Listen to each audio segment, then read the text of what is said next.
Hello, everyone, and welcome to Nation Watch. It's Sunday, 20th July 2025. We're rushing towards regional general elections 2025. We're speeding up towards the tape to the date when the People's Progressive Party will be removed from government and this country will be restored to normalcy. This country will once again have a government in place that cares about the welfare of the people, cares about the security of the people, cares about the growth, development of youth population, and cares about particularly our women and girls. 2 Sundays ago, we introduced to you a number of new and young candidates. And today we propose to continue the process of bringing you new candidates. 2 Sundays ago, we introduced a number of persons, among whom were two prominent attorneys at law. And today we're going to be introducing to you three attorneys at law who have joined the list of candidates for the APNU. I'm going to start with a very young man. I'd like to introduce the voting population of this country and the population further afield to Mr. Eden Corbin, a very, very young attorney at law, a leader in his own right, and a person from whom you'll be hearing a lot more as the days go by, and a person from whom you will be hearing a lot more in the years to come. Eden, welcome to Nation Watch. It's a privilege to have you. And I know that you're bubbling with energy and, set to launch what is, in fact, a new career path for you in politics. Yes, definitely. Thank you so much for having me here. Good day to all of the viewers. It is, as you said, I am indeed bursting with energy, but not just because I'm here in the show, but because in a few hours from now, we're going to be in Melanie, keeping hot on the tracks, and we're continuing the great work that has been done for the party. So wherever you are, get your basket together, get the family together, and head down to, is it down or up? To Melanie on the east coast of Demerara. Join the campaign train. The campaign goes to Melanie later on today. I believe it starts at 4 o'clock in the afternoon. And we'll be featuring some brilliant speakers, some fresh faces, some excellent leaders who will be putting their shoulders to the wheel to take our country forward to its rendezvous with prosperity.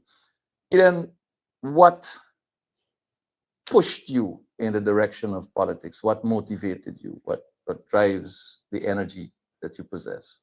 Well, I do not think that this is the first time I'm entering into politics. What it would be my first time really pushing out to the front lines.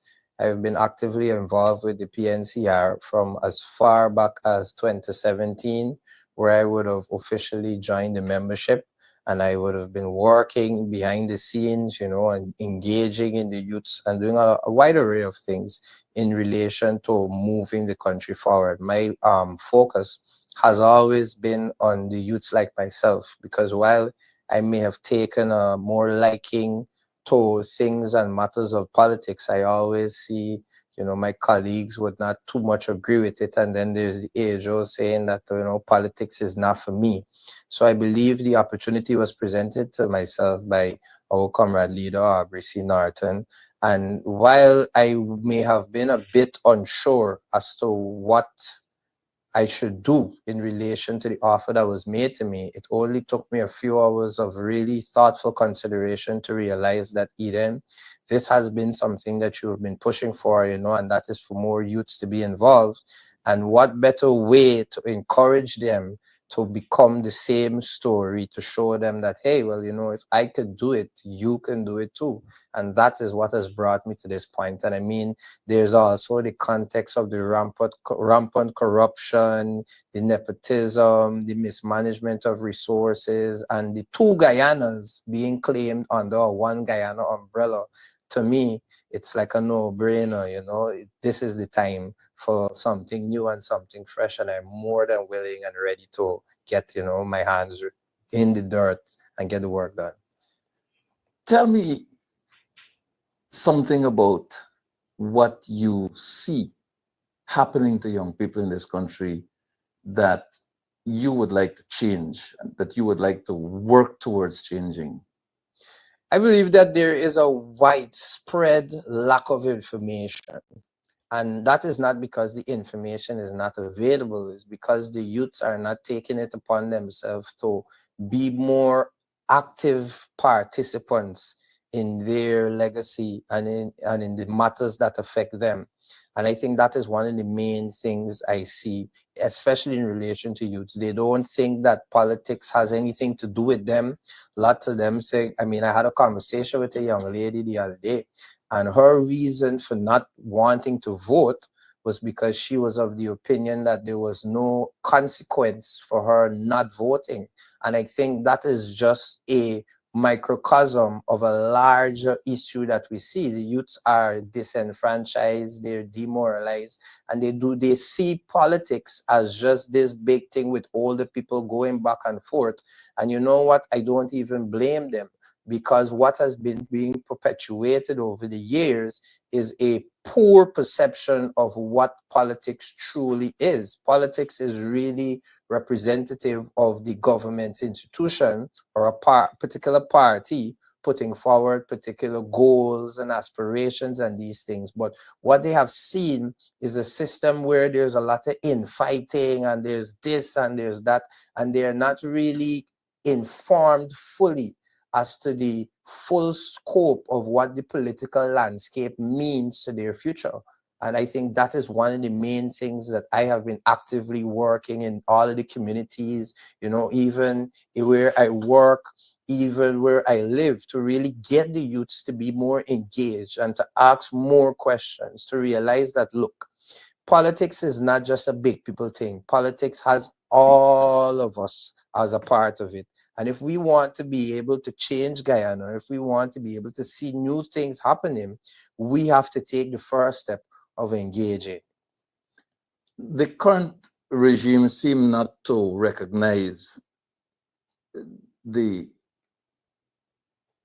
diverse nature of the youth population, the diverse nature of the interests of the youth population.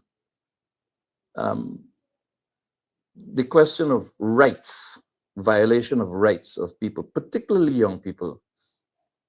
This whole question of stereotypical approach by the police, for example, in dealing with young people. You drive through Prashad Nagar, you see some youths hanging on a corner, it's not an issue. You drive through Albaistong, or you go through Agricola, or you drive through Leopold Street, and you see a couple of youths kicking ball or something, and there's an issue. There's a police reaction that is at variance from youths in Prashad Nagar, Bel Air Park, and so on. How do you see the transformation, a future transformation that treats with different handling of such situations by law enforcement in general, and by the wider society as well? This stereotypical approach is hurting our young people. How do we fix it? Well, to me, that really goes back to the training that the police officers receive. But more importantly, I would like to play the devil's advocate. You know, I've spoken to many senior ranks within the police force who've been there, you know, career police. And one of them and I had a very candid conversation. And I was telling them, you know, why y'all always moving so, you know, why the police is always doing so. And, you know, he stood up there with pride and he told me that, you know what? we actually take our time to train these officers. We invest a lot of money, we invest a lot of time, and the same training that I would have received, I pass that on to the younger ranks. And I think the issue that we're dealing with is not just a particular issue of stereotyping or profiling particular youths from where they live, but I think it is a systemic issue. And when we're dealing with a systemic issue, we do not deal with it from the top, but you have to look at the root. What are the roots of the systemic issues? And then you would see that the powers that may be are encouraging this particular actions, particular approaches or disposition towards our youths. And then we also have to take a balanced consideration, meaning that we have to look at the youths themselves. And sometimes there is wrong on the system, but there's also wrong on the youths. For too often, youths want this fast life. They want this quick life. So they are easily engaged and they're easily roped into these things that are less than, acceptable. And then they cry out when the wrongs come to them. But we require the change to be both on the way in the youths think and the way in which they see themselves. And the reality is, as I alluded to earlier, the youths do not really see themselves as much. They just think that, hey, if I get a little money today, if I pick up a little sap, they're going to be good. They're not thinking 5 years down the road. So they're making some bad decisions along the way. And then you have the system that is already against them. And all it takes is for you to be at the wrong place, at the wrong time, with the wrong set of people. And then we get the whole formula of injustice that, oh, the police is doing that. The reality is, Mervyn, the police have a job to do. And in doing their police, in executing their job, there's a certain scope that they are allowed to have in order to effectually do their job. Because you don't want a police officer who's afraid to arrest somebody. You don't want a police officer who's afraid to pursue a criminal, because then our safety becomes prejudiced. But you don't want youths to feel that the police cannot do their job and we could just cry out like, oh, you're trying to kill me, or oh, you're trying to do this, or oh, you're trying to do this or that to us particularly. And due to that, it requires both sides to think differently. And I think this is what the coalition brings to the table. We will bring a balanced and a measured view in relation to these particular issues. So we will be out in the communities and we will be dealing with the youths. We will be telling them and we will be empowering the youths. And I should know that the youth empowerment is not anything new or novice to our regime and to our party. If we look back at the 2015 to the 2020, there have been significant steps to not just empower the youths in relation to training them, but ensuring that the training and the qualifications they have will result into an actual job, will result into an actual career. And in the same way, we have to continue to train the police officers, to continue to let them be more aware of the society they're dealing with. And not because you're police means that every problem is going to be solved with an arrest. Not because you're police means that every problem is going to be solved by running in with guns.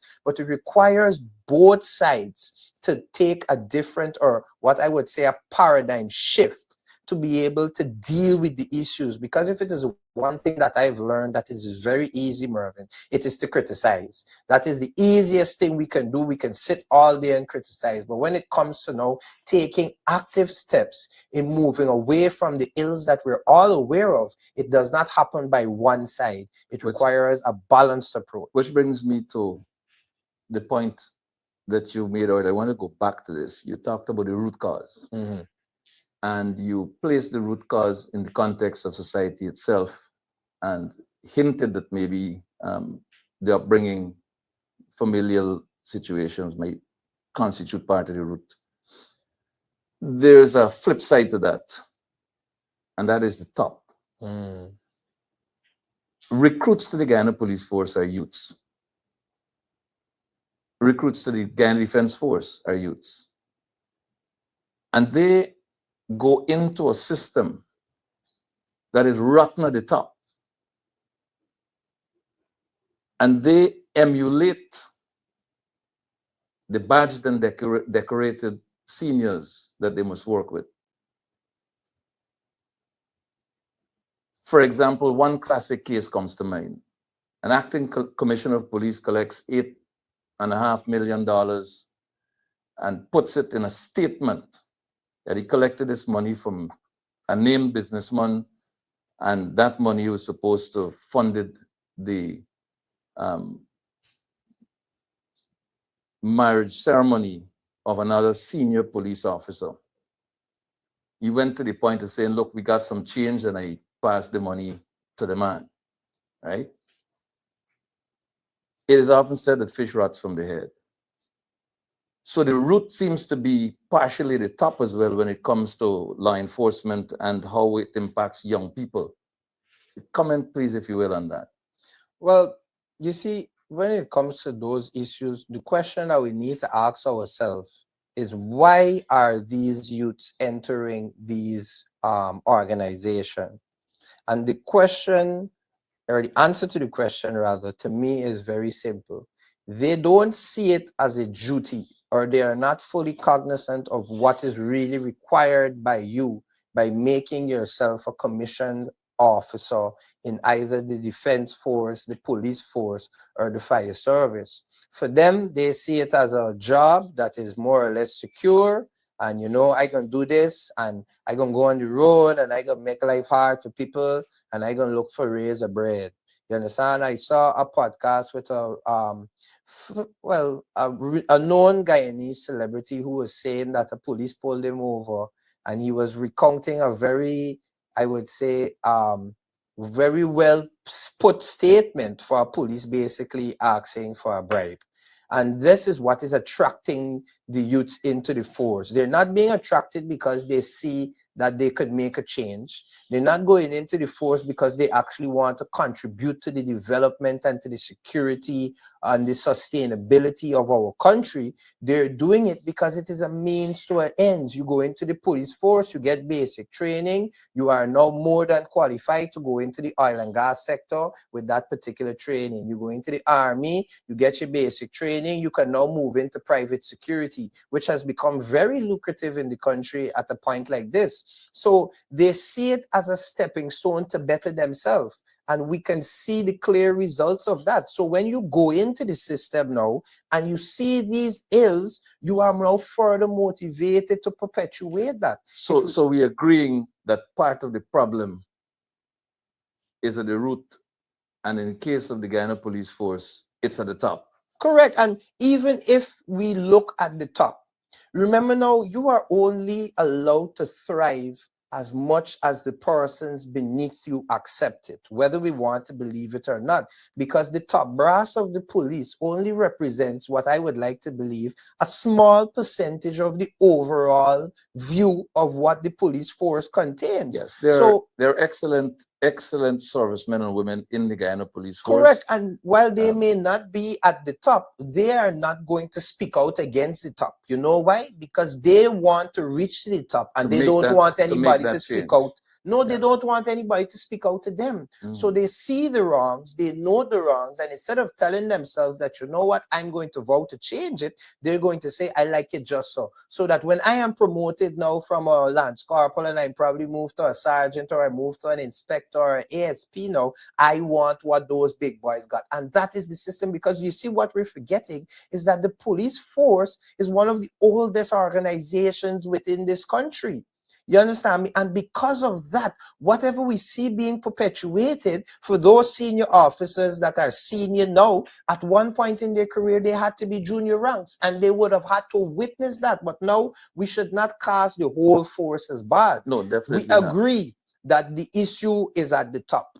But as I say, the majority of the force is at the bottom. And if enough of the junior ranks begin to speak out through the proper channels, I note, because they want to go to Mary Mel, or they want to, want to get their 5 minutes in fame, and they are using every other avenue than is available for them. So you have institutions like the Office of Professional Responsibility now that are not able to effectively do their job because the persons who they are relying on to speak out and to blow the proverbial whistle, as we say. They are not fearful of reprimand. They are fearful that if they change the system, they can no longer get their couple cents on the dollar. Well, we'll be talking some more about crime and security as the program goes on. We have a guest who will be speaking specifically to that and related issues. Eden Corbin, young professional, new candidate for a Partnership for National Unity as we go into the elections. In a minute, Eden, in a minute, tell the youngsters, first-time voters in particular, why vote APNU? To all of the youths that can hear me right now, your vote matters. And I know that is the most cliche statement you're going to hear. We have heard it before. But it does not just matter because I'm a part of a party and we would like you to vote for us. It matters because the foundation of democracy rests within the people. Our constitution is because the people agreed that we have a constitution, and the people of Guyana agreed that this is how we select our leadership.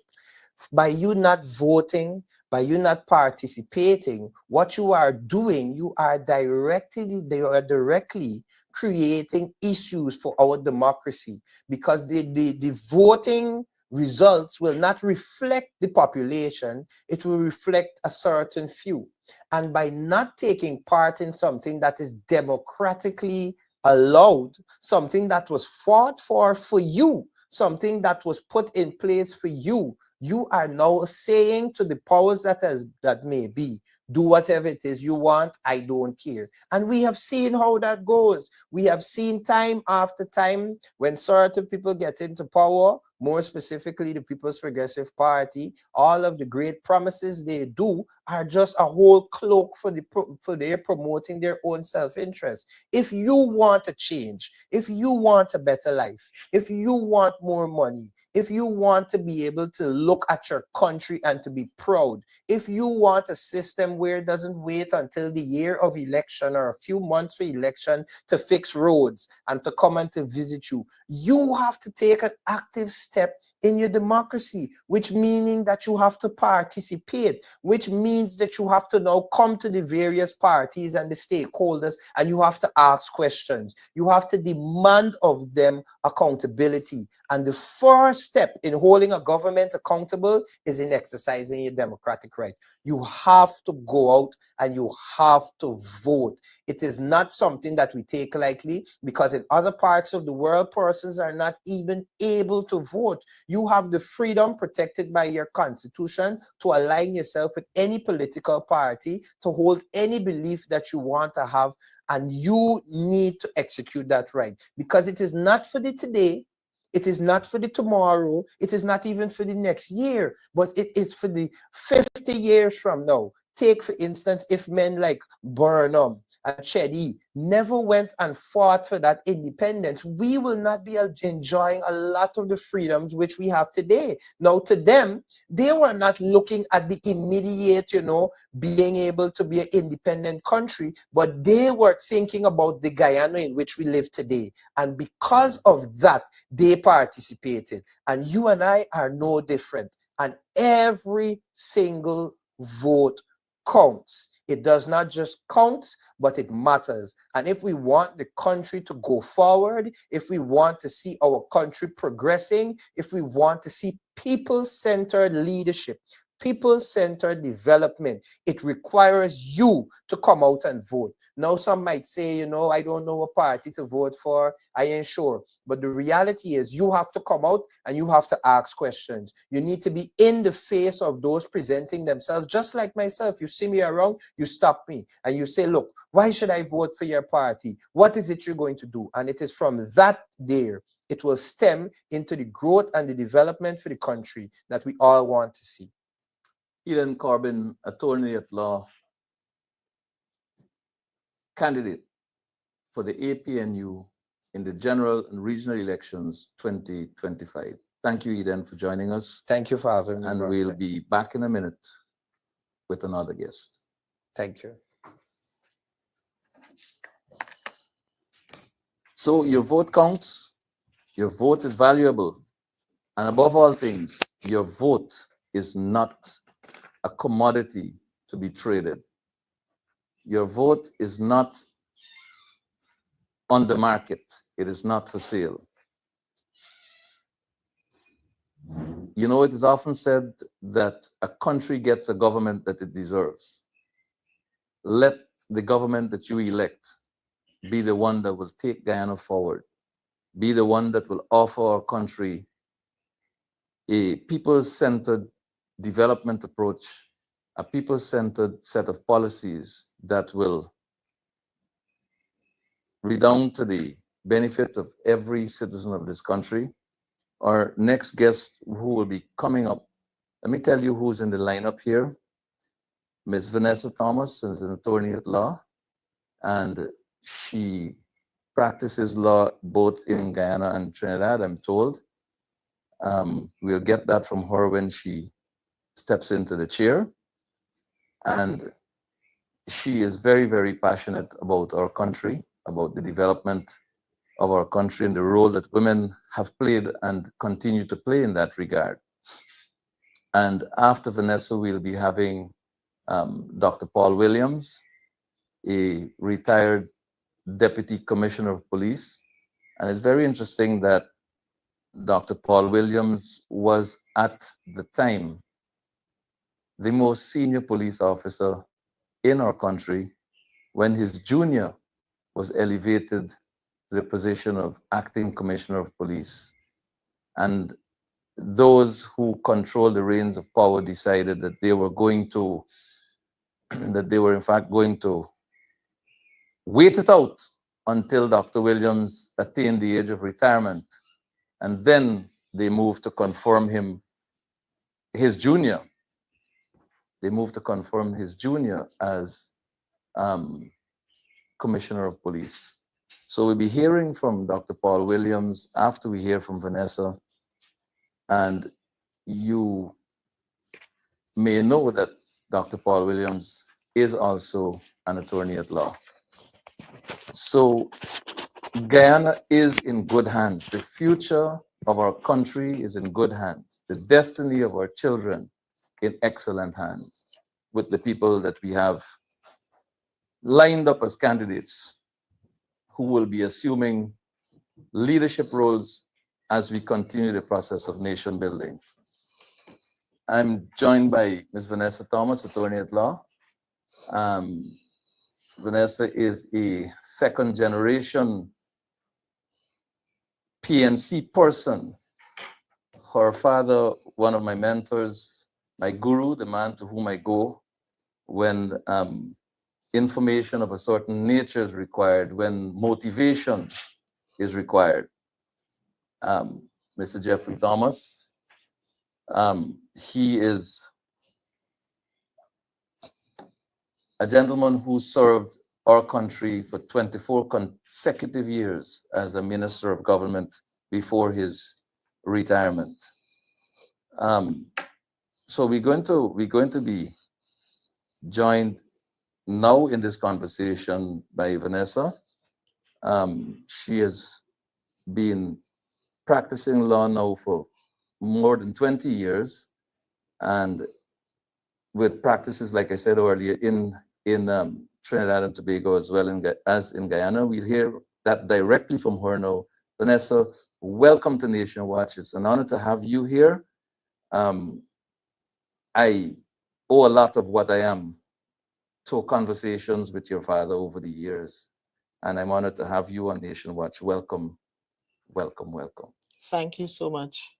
I accept your warm welcome. Yeah. You have stepped into the political arena, and I was making the point before we started that without women in the People's National Congress reform, the largest political party in this APNU coalition, there would be no political party. And the involvement of women over the years has allowed our party to go and to thrive in and out of government, to survive all of the challenges that came before us. Tell us a little bit about your your journey to where you are now, and then we'll get into the contributions that you intend to make to building of this mighty nation of ours. That's a loaded question, but I'll try my best to answer it. You started by saying that I am second generation politics, but the fact is that my mother's mother, a Wow. Diana Britton, who is a Diana prophet and who lived in Bedford-Acton, a village on the East Coast, Demerara, was one of the founding members of the Women's Revolutionary Socialist Movement. A lot of people don't know that. So that my grandmother was also a female politician in those days. Of course, my mother followed in her footsteps and was also a member of the WRSM. So I might very well be third Third generation. generation. Wow. My father is, of course, no stranger to politics, and I don't know that I will ever fill his shoes. I don't know that I can dare try, but certainly I believe that the time has come to make my contribution. This country will be definitely richer for your involvement. We have, in recent days, seen some horrible, really horrible developments as it relates to treatment of women. But there's a history to it. I believe it was 2 days ago that a woman was shot dead in Mocha while she was pursuing her daily bread, contributing to the growth and development of her own family, while her husband worked someplace else nearby. She was killed by persons who felt that, it was easier to get what she had than to go maybe work. We've also had a situation where an indigenous woman was allegedly drugged and raped, and there are videos circulating about the manner of treatment that she had to endure at a particular bar. It is very, very painful. But there was also, some years back, open disclosures by the first lady of this country at the time, Vashni Singh Jagdeo, about the treatment she received at the hands of her husband while they were supposedly married. I'm wondering if, and there's the other incident of a sitting minister, Nigel Darmlal, being accused of rape.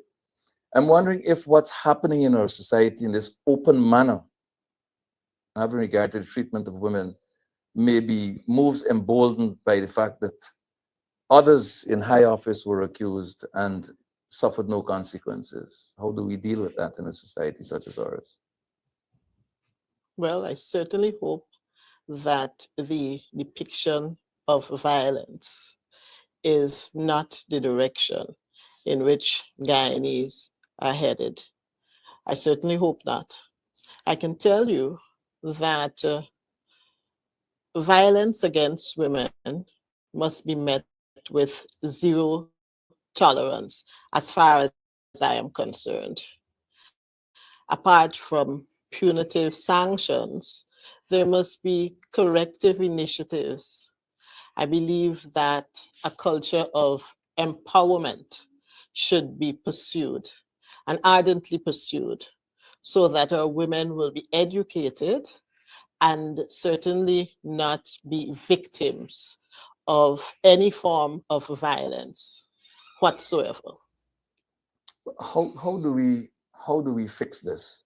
Is it a need for enforcement of existing legislation? Is it awareness programs? Is it modified or amended legislation, or new legislation being required? How do we pursue this for the protection of our women and girls?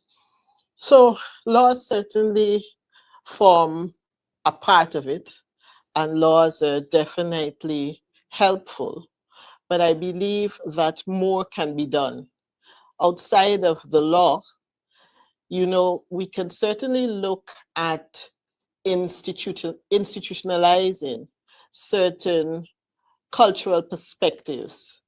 Now, when I say that, what I mean is that there are certain avenues that we can pursue, such as setting up centers for girls and women, such as creating institutions specifically to deal with women's rights, gender equality, and generally women's issues.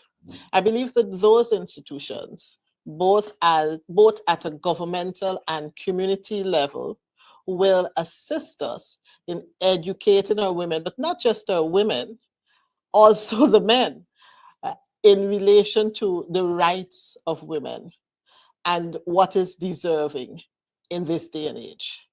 I think that we are long past the discussion era. I think we are moving now towards action. And of course, I believe that that action is with a new regime. Absolutely. But let's comment on what obtains in the current regime for a second before we move on.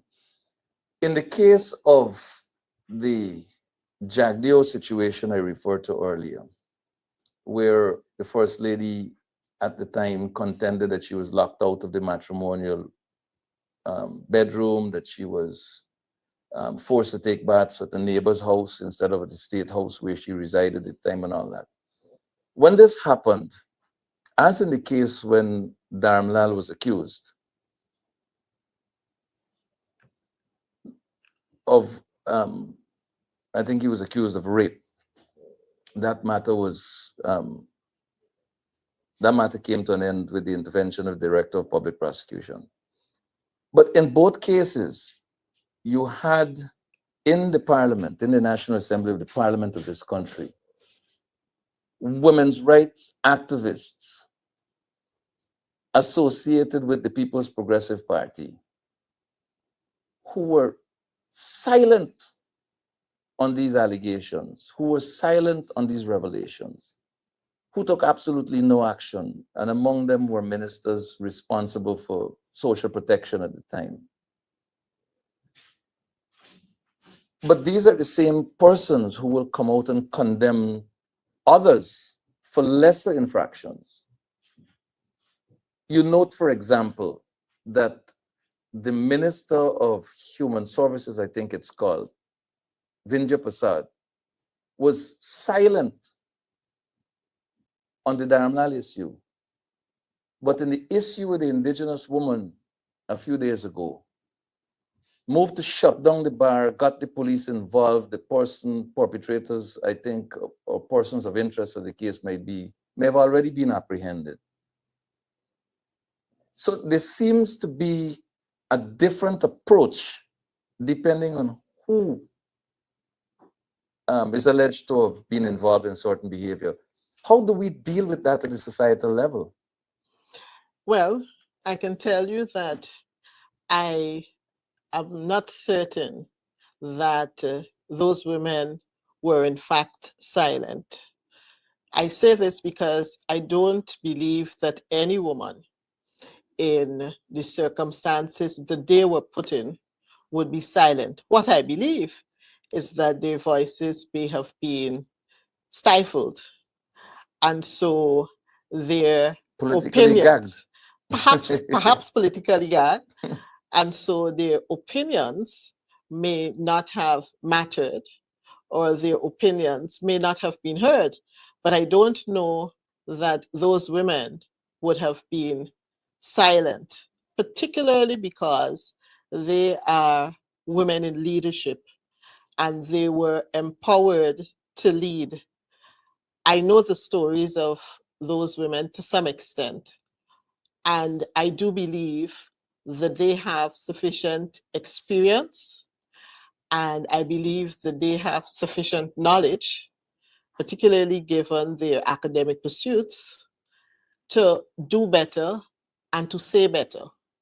And that is why I believe that a unit particularly developed or established to treat with women's issues will get those voices heard.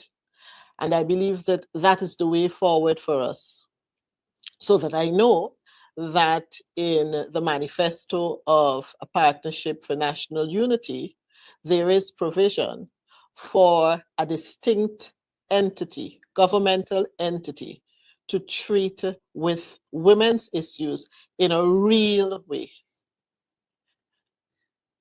You have come from a long line of persons involved in the shaping of our party, the shaping of our country. You mentioned your grandmother and your mother, and we know the strength of women in our party.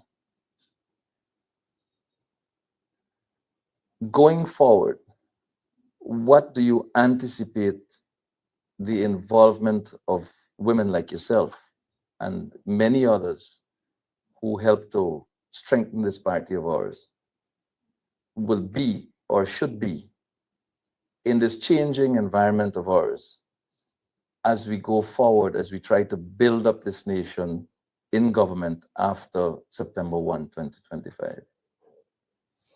Many years ago, I recall reading that women enter politics to fix a problem, and men enter politics for their own aggrandizement. I don't necessarily I subscribe believe to the that first view. part. I believe the first I don't part. necessarily subscribe to that view. But I know that women are nurturers, they're natural caregivers. And because women have that natural empathy, I believe that goes a far way in implementing, not designing, implementing policy. Mhm. Now, certainly in this new dispensation, I believe that women empowerment comes through education at community levels. Mhm. As a girl, I was a young developer. Oh, yes. And as a young developer, the Te- child arm of the Yeah, party. exactly. I was about to ask you to tell us what that is because Yes. I joined at age of 8 or 9 years old, so I have a sense of what you're talking about, but Yes. our viewers may not. So it's a youth pioneer program which prepares young girls for adulthood and the world of work at a later stage. So the idea is to move from a young developer to probably the YSM and then move on to the WRSM and then of course the wider party. If you're talking about the cycle of party politics. And I recall going to Cuba to the Jose Marti's Pioneers Camp. In that year, 1985, Forbes Burnham passed away. That's the year that I traveled to Cuba. It was my first experience out of Guyana. And I was acutely aware of the fact that I was a foreign national in new territory and that I had to behave myself in a certain way which represented who I was, not merely as my father's daughter, but as a young Guyanese girl who came from proud nationhood. And so at that age, I learned that certain behaviors would have to be adopted, that you conducted yourself in a way which signaled that you were not to be taken grantly, you were not to be taken lightly, you were not to be taken advantage of, and that there was a place for you. So you were allowed to express yourself. That expression of girls and young ladies is something that we must see more of because it leads to innovation and certainly young women who are allowed to engage in enterprise for which they're trained are able to make decisions at higher levels that can positively impact the lives of other women and the society as a whole. Now, outside of the fact that I was a young developer and also a girls' guide at Bishop's High School, I should let you know that I engaged in a lot of work with respect to collective bargaining agreements that allowed for the rights of not only working people, but working women.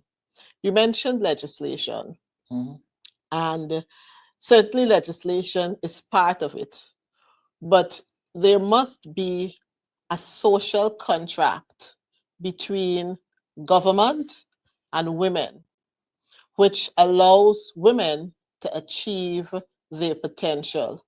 Women in Guyana work really hard and they are deserving of the rewards, the labor that they put into their daily lives must not go unnoticed. They must be able to harness the wealth, and harnessing the wealth means that Guyana's wealth must find its way in their hands to enable them to continue to do what is required. Women are natural leaders. In our home, our father was more of a titular head because when we were children, my brother and I, we were required to request permission from our mother before we could go to a party, before we could have friends over to the house. So we would go to her father and we would ask for permission, and he would say, if your mother says so, then it can happen. That's typical. Yes. Typical of a Guyanese Yes, a Guyanese, household. typical Guyanese household. And so I understood that it was mommy who made certain decisions. Now, I share the story because my mom recently passed away. Unfortunately. And she experienced a stroke, an ischemic stroke. I had no information about stroke, but I can tell you that she was supported by a medical team that included nurses whom were all women, hardworking women. And those women had 2 jobs and 3 jobs to be able to sustain their lives and the lives of their families. For me, a woman need not have more than 1 job. The house is a job by itself. That's the right. Family and home, yeah. That's right. But this economy has created for us now as women certain realities that strip us of the core of whom we were created to be. When I traveled along the East Coast Highway into Georgetown, particularly late at nights, the person standing alongside the road waiting for public transportation are women who are either going to work or leaving work. They're involved in healthcare, childcare, elderly care. I was coming to that, security. They work at restaurants and bars, so they're in the hotel and hospitality sector, and those women are not protected. So the protection of our women must be treated with utmost priority, as far as I believe. It is the proposal of the APNU to put in place policies and other measures to ensure the protection of our women and our girls. But talk to us briefly on the soon to be appointed Prime Minister of this country, a woman, a young professional. What does it mean for us as a party? What does it mean for you as a woman? What does it mean for the population of the country at large, but particularly women? I was particularly relieved. I was overjoyed, and I was proud that someone like Joretta Fernandez was given the nod as the prime ministerial candidate. She represents for us the transformation that we want to see in Guyana. She represents a measure of inclusion. She is a young Indigenous woman, and very often I believe that Indigenous women are not given the prominence for one reason or the other. And she represents to me that aspiration that is necessary. You know, if we aspire together, then we achieve together. Mm-hmm. And so, because she represents inclusion, diversity, youth, and education, I believe that her nomination, her assignment is huge. You see, she represents various facets of the developmental cycle Mm-hmm. of women. You know, women are considered minorities in some areas. And so she managed to do something which is not necessarily normal in Guyana. She broke the ceiling, first ever.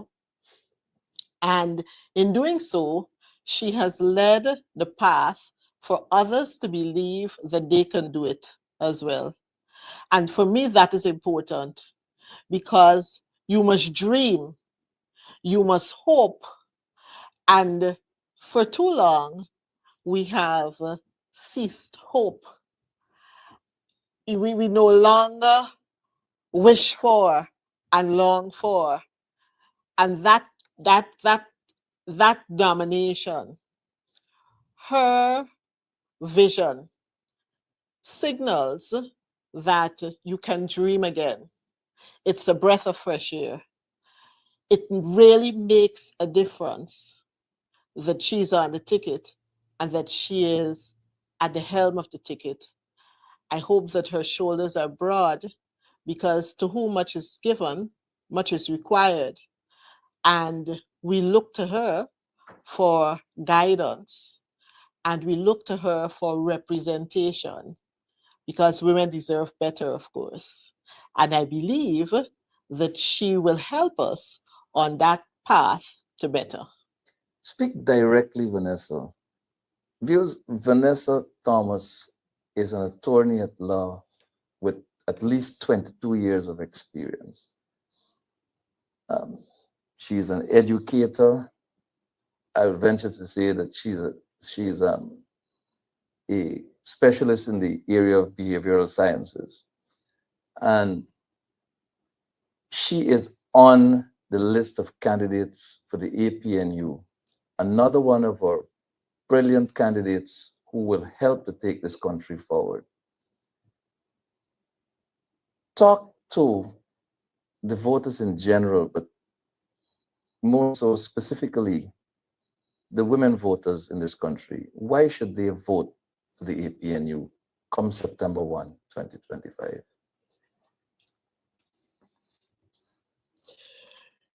The APNU is the only political organization that will give you an opportunity to participate in Guyana's wealth. You must no longer sit back and allow others to dictate for you what you must be part of.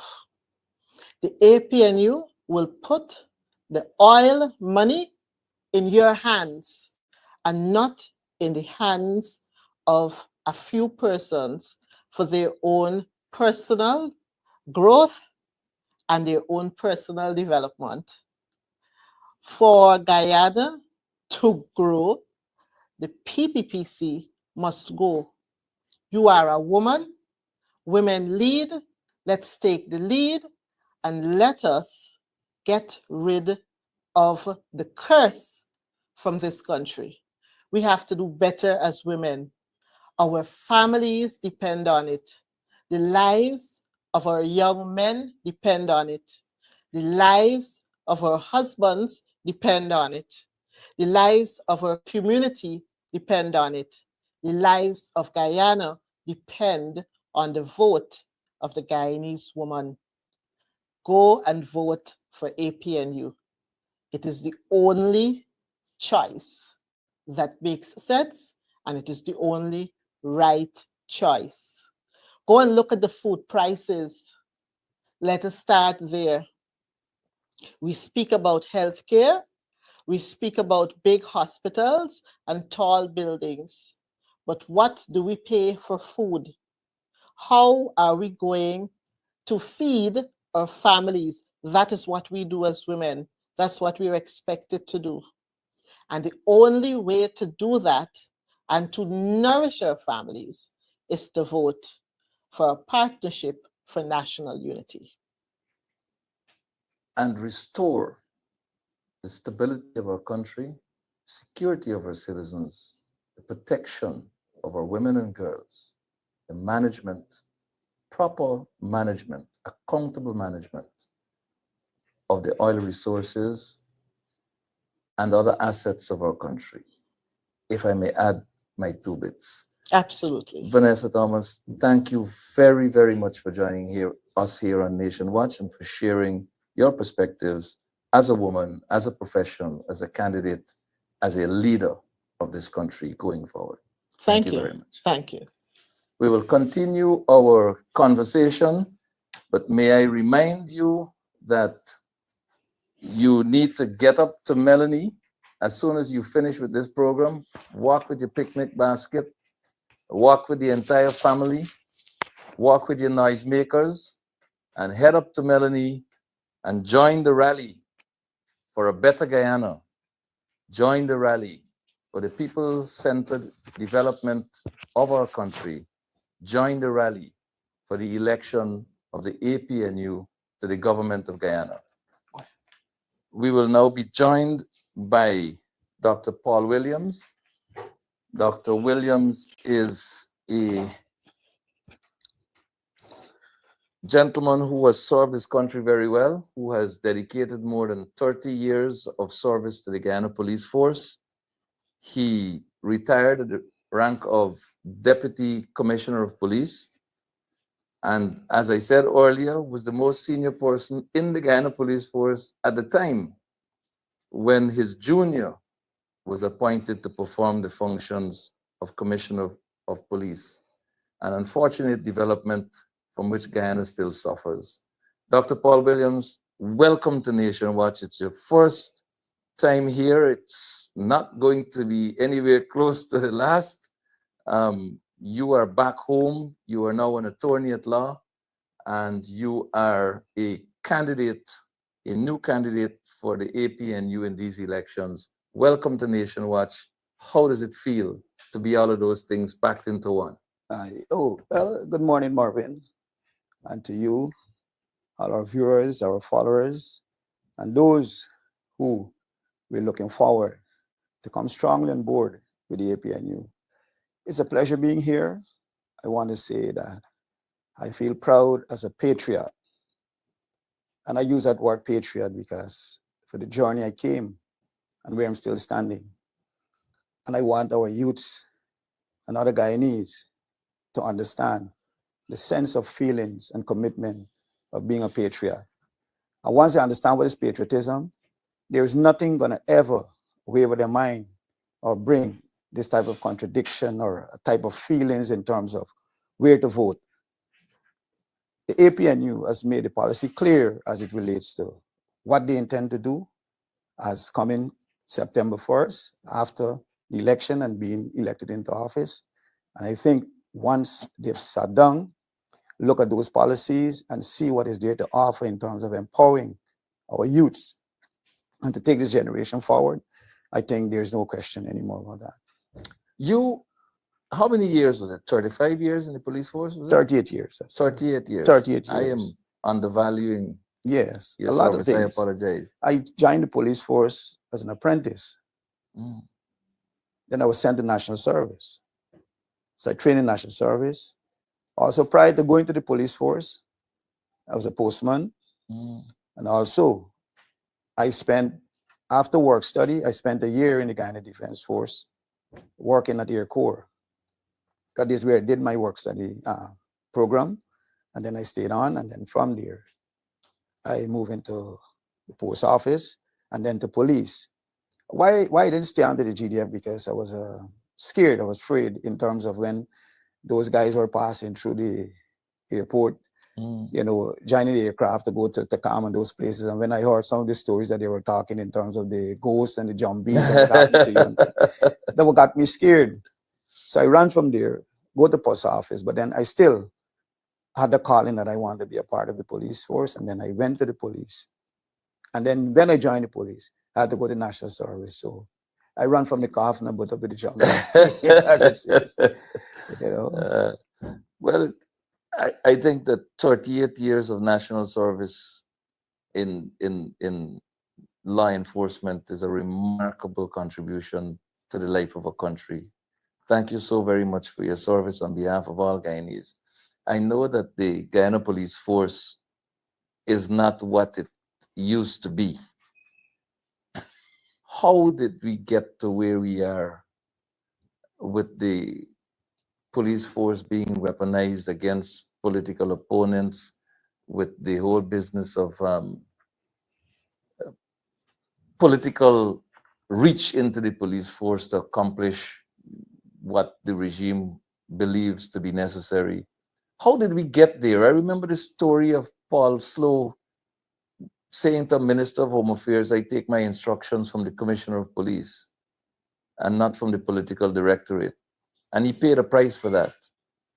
I know of many professionals who would resist political instructions, but now it seems to be the norm. How did we get there?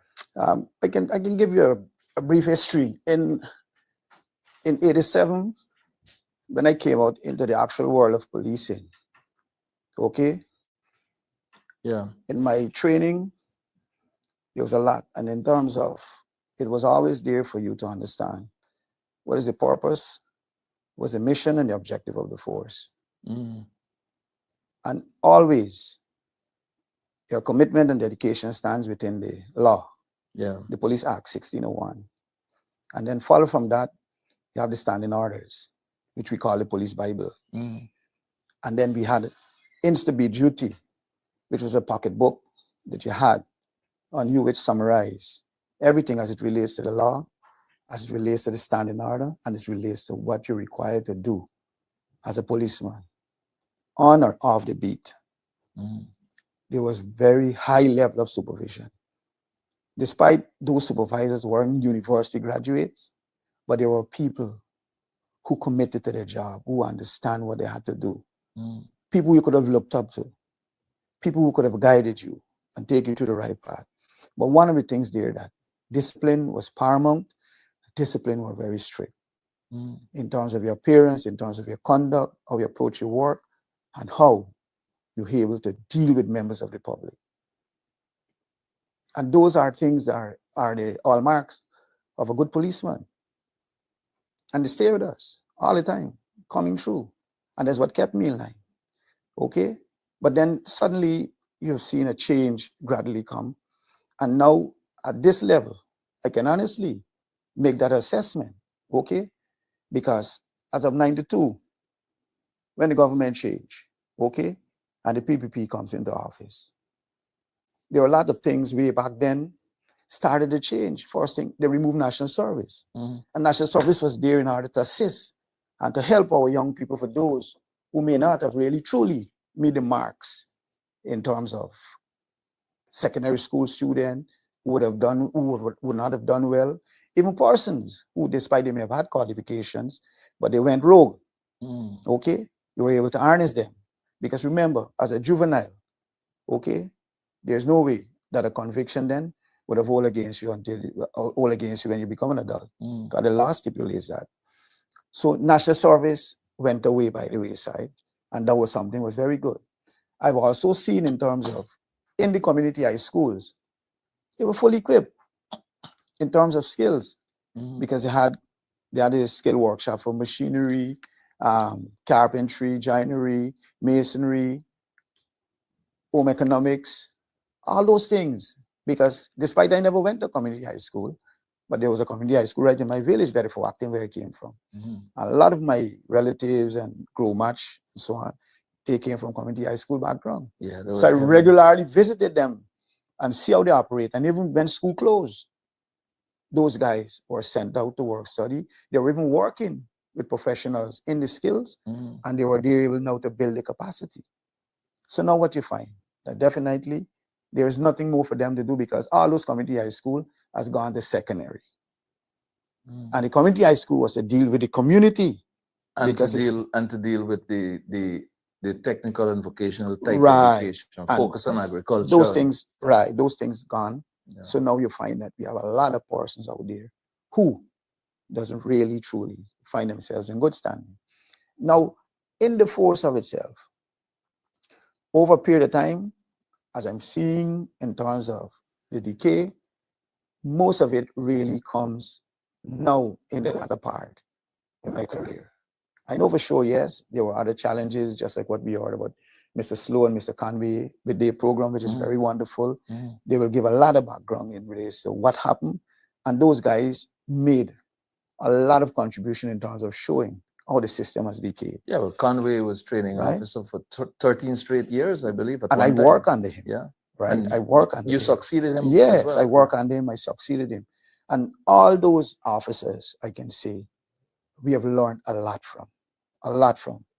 And those same officers were the ones who encourage us to go farther afield and educate ourselves, go to universities and all these things and get yourself well equipped and ready, because they wanted to see a change in terms of the leadership. They wanted to see us better them in terms of when we're ready there to stand and to do the work, not only in terms of the experience, but we had the qualifications. We can able now to match, we can able to talk, we can able to relate to those international folks and so on. But then this whole thing as it relates to seeing the breakdown comes because why? There are persons who have undermined the system. For those who are indisciplined, for those who feel as though that they had a right because they become politically affiliated, and as a result of that, those are some of the things that they bank upon and use it in terms of the way to get where they are today. You understand me? And as a result of that, it also spilled down and it went down to the junior ranks, which they have promoted a lot of indiscipline, a lot of disrespect. Because how do we fix this decline as a new government waiting to be formed after September 1? How do we arrest the decline of the Guyana police force at the management level? I maintain that there are many good men and women in the Guyana police force who diligently pursue their work, who conscientiously do what their oath of office told them to do. But there are few, and the management of the Guyana police force is what seems to be the location of the problem. How do we fix this going forward? Well, to fix it going forward, the first thing you got to look at in terms of one, persons who hold key position, whether they're capable and competent too. Okay. Then the next thing too, you got to look on the basis of accountability, because that's lacking. Because once people are held accountable, it simply means that they will do the work the right way, because they will have to answer Or leave. or leave, right? So accountability capacity building, okay? We'll have to ensure now that the order that ought to be there in terms of seniority and those things finds itself in the right perspective. Because over the period, we have seen a lot of jumping, a lot of persons are being superseding and all these things, including me. I was superseded, you understand me? So that become the norm of the day. So that of itself undermine the whole operation and the system of the force, because there are persons who can do much better than some of the persons who are even leading them. But then what happened? They're being superseded. And as a result of that, you will find them being underperforming.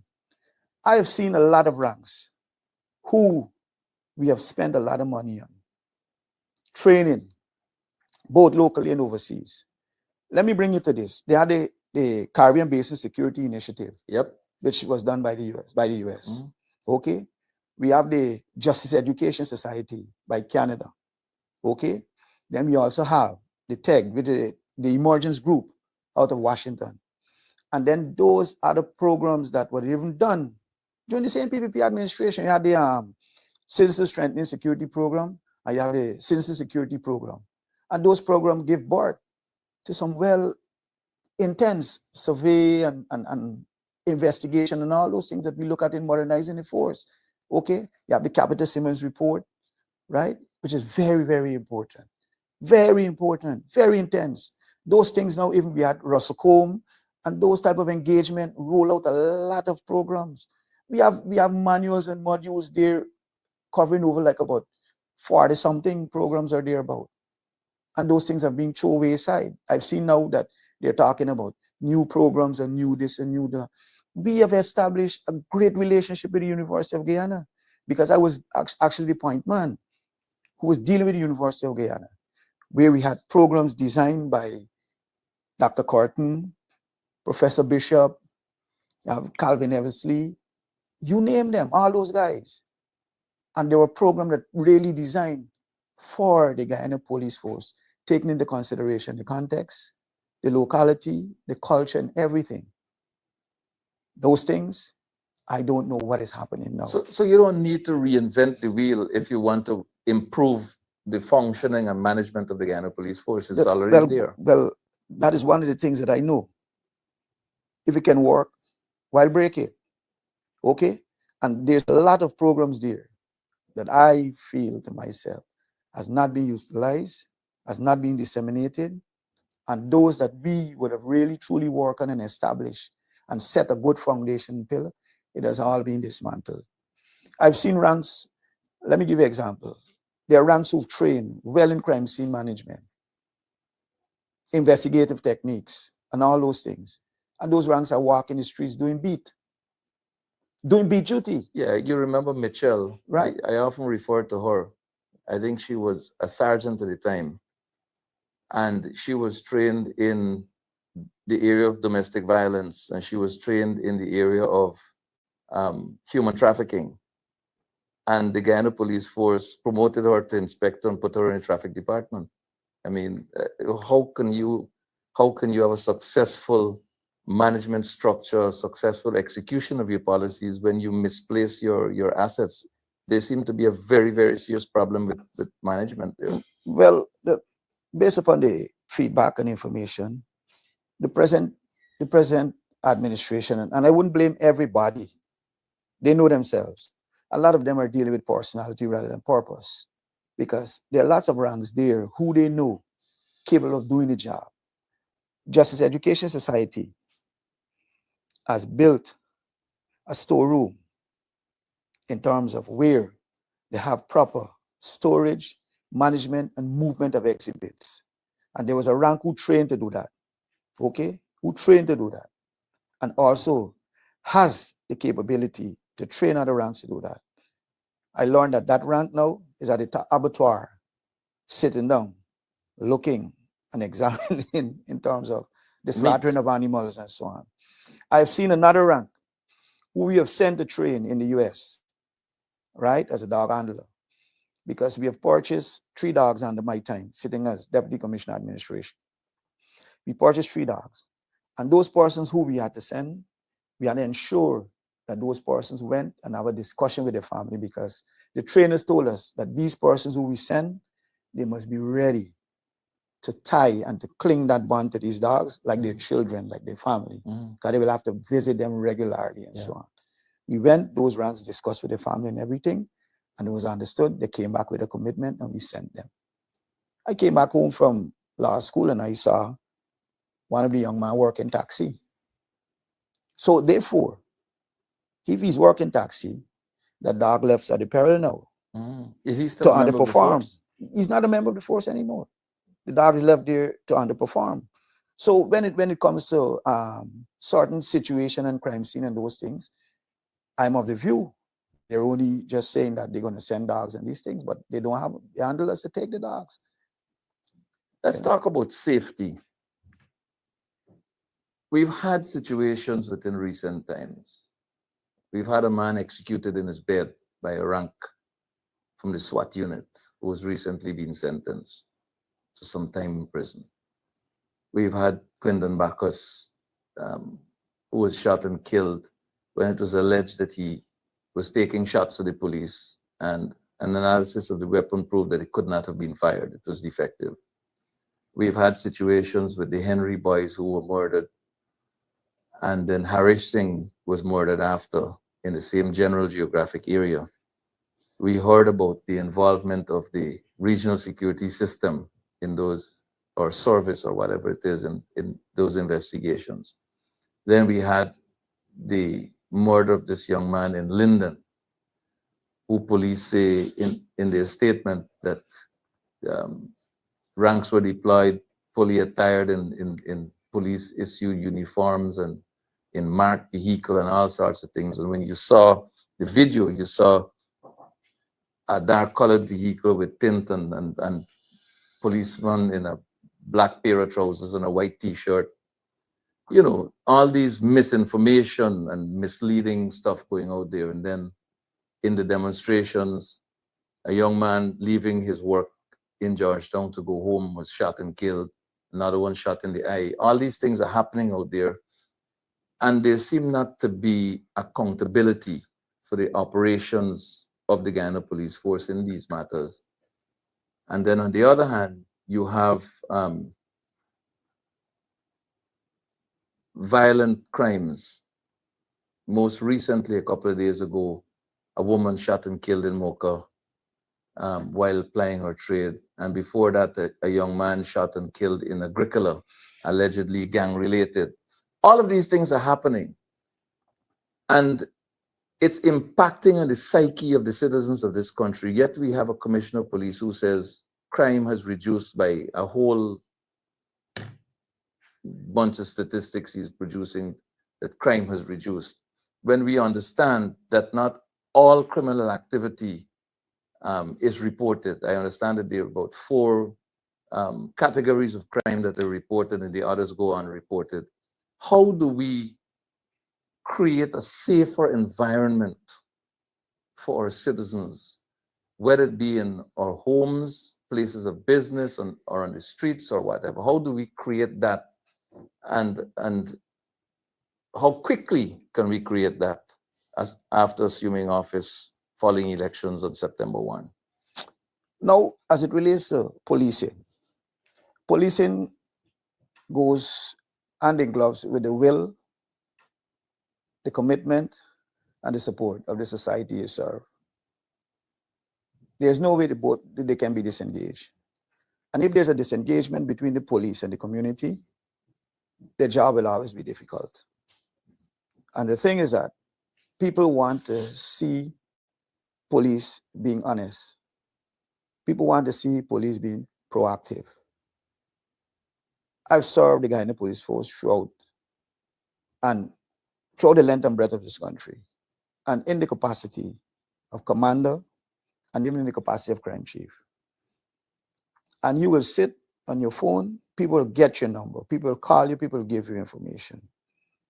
And people will look to see how you act on those information. And then they will develop that trust. So I'm telling you that I know there are lots of information out there being shared, but it's what they do with the information, how they act in relation to the information. two incidents that I want to speak about. I remember during 2019, because when the APNU coalition came into government, from 2015, we started to reduce crime during my watch, because crime would have moved down by 10%, okay, between 2016 and 2017. Then thereafter, we went to 23% decrease, okay, in 2016, 2017. 2018, we would have had a slight decrease, only by 12%. But what happened then? We were having a lot of street robberies. And the street robberies now, what you find that these motorcyclists, they were just riding up, rob people, spontaneous, and very spot across, okay? And myself and the present commissioner who's sitting there, because he was commanding a division, and it was in the division it was happening. And I call him, and we develop a strategy. We developed a strategy. And our strategy was here, listen to me. After 10 o'clock in the morning, everybody should be at work, who are to be at work, and already drop the children to school.